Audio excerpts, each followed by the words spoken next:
We can start off with something nice and simple on Food World Order. Scientists predict imminent planetary collapse. From ecowatch.org, a prestigious group of scientists from around the world is warning that population growth, widespread destruction of natural ecosystems, and climate change may be driving Earth toward an irreversible change in the biosphere, a planet-wide tipping point that would have destructive consequences absent adequate preparation and mitigation, or some, catastrophic catalyzing event, maybe? It really will be a new world biologically at that point, warns Anthony Barnofsky, professor of integrative biology at the University of California in Berkeley and lead author of a review paper appearing in the June 7th issue of the Nature journal. So the paper in which the scientists compare the biological impact of past incidences of global change with processes underway and assess evidence for what the future holds appears in an issue devoted to the environment in advance of, that's right, James, the June 20th United Nations Rio Plus 20 Earth Summit in Brazil.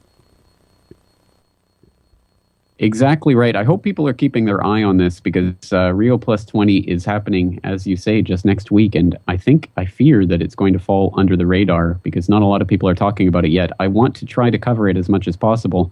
So if anyone out there, you, James, or any in the audience have any ideas for good guests on that topic, I'm all ears. I have one or two people lined up myself. But it is an extremely important, or at least potentially extremely important conference where I think they're really going to try to usher in the next phase of the environmental agenda, which is, of course, what, as we know, not about environmentalism. It's really about just securing the utter control for the banksters themselves, as evidenced by the global warming scam that they've been trying to pull for 20 years, and which all evidence shows they're going to try to drop in the near future because people are waking up to that scam, but there are lots of other scams to take its place. And unfortunately, recently, they're pushing this planetary collapse idea, and of course there's just too many of us, so some of us are probably just going to have to die and the rest of us will have to live like cave dwellers, whereas of course Al Gore and the banksters will be living like billionaires, but that's another story. As they already live, high on the hog, as they say, with their mansions and flights and all of those things.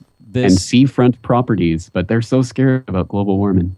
The rest of this post goes on to detail the Yale-connected foundations that brought us this report. So, James, you're saying the fine folks at Yale and the foundations don't have our best interests at heart? Oh, I'm sure they do. Maybe they're just deluded. Well, we don't even have to speculate on what their intentions are. We just know where this is all heading. So again, I hope to be able to cover this in more detail next week. CDC issues major vaccine alert. Free vaccines meant for children as part of a U.S. government program may have been stored at the wrong temperature, which could make them less effective, according to a report released Wednesday. The report also the report found that both expired and unexpired vaccines had been stored together in some doctors' offices and clinics, which could potentially lead to mistakes in giving the wrong version. This came from the Office of the Inspector General in the Department of Health and Human Services. The findings could apply to a much wider lot of vaccines, since many of the same clinics that provide free immunizations for low-income children also give shots to insured children. James, on a related note, I don't know if you have caught recently, and we did cover it a little bit on Food World Order, about the whooping cough outbreak and how 74% of the cases connect to people treated for whooping cough. Wow. Imagine my surprise. I didn't actually follow that story, but again, it's not particularly surprising for people who've seen how that's played out in the past with polio shots causing polio and things like that. That was something that was originating from Washington State, just my neighbor to the north here. And like so many ways, James, I think you probably are the same way as you noted. So much of your news tips come now from real people. They come from, people, in my real life. And I work at a grocery store and I hear health and food stories. So I first heard about the whooping cough outbreak in Washington from a friend at work. And then, of course, like anything, you start to look and notice and, oh, yeah, there it is. And It's close. It's beautiful how that works, because we really are building up communities of people who are interested in this, as everyone really is deep down. It's just we've been conditioned all our lives to try to, don't talk about these things. But now that the dams are breaking, it's funny to find all the people in our real lives who are coming up to us with all these stories and things. Uh-huh. James, there's a quick post. I've been lately pulling a lot. I find BrassCheckTV.com really valuable. They have a quick post about what happens when schools care about healthy lunches, as we've seen the battle within schools of what counts as a vegetable and who's funding what and all of those things. We've had recent reports as well that healthy food isn't any more expensive than junk food. And especially in the long run, because you're going to pay big time for the junk food down the road.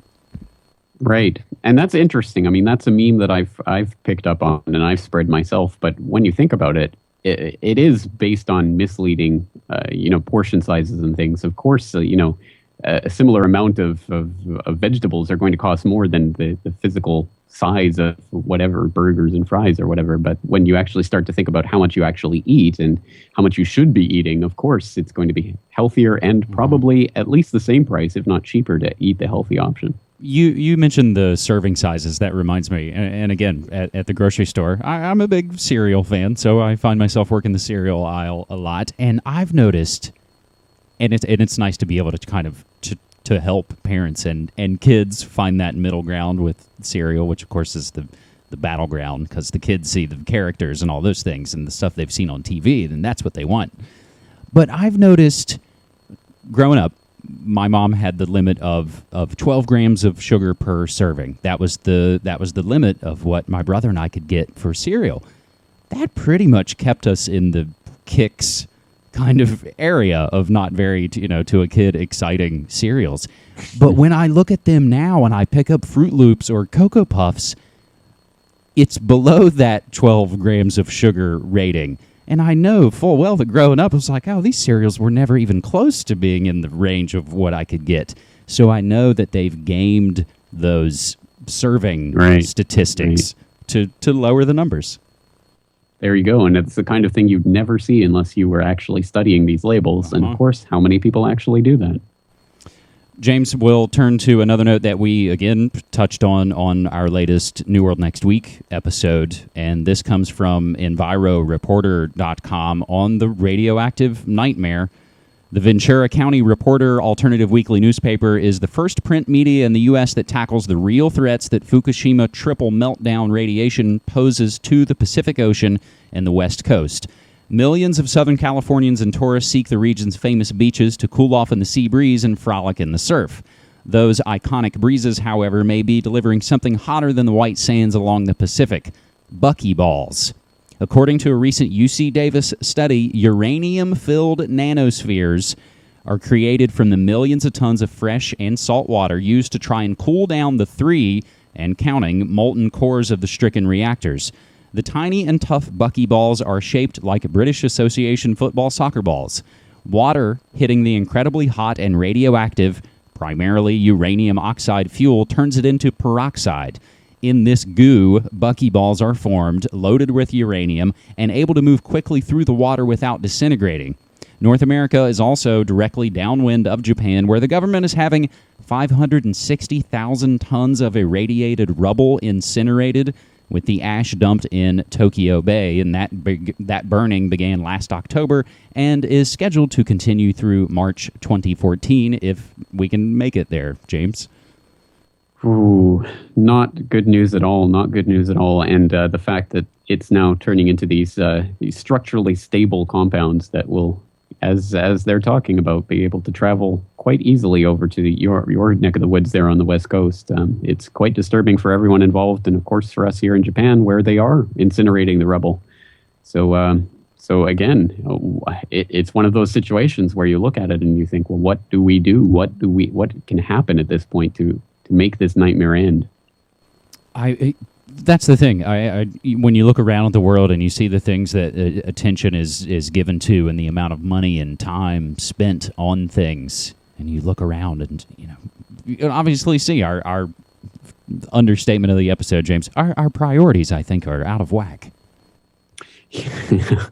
Understatement of the decade or the century, perhaps. But yes, no, I mean, it's just another example of how, for example, they can focus on the terror threat for the last decade and hype up every, there's a Muslim behind every corner and under every rock who's out to get you and wants you dead. But, real serious problems that threaten the ecosphere of the northern hemisphere. Oh, let's sweep that under the rug. So, I mean, we all know that this is a problem.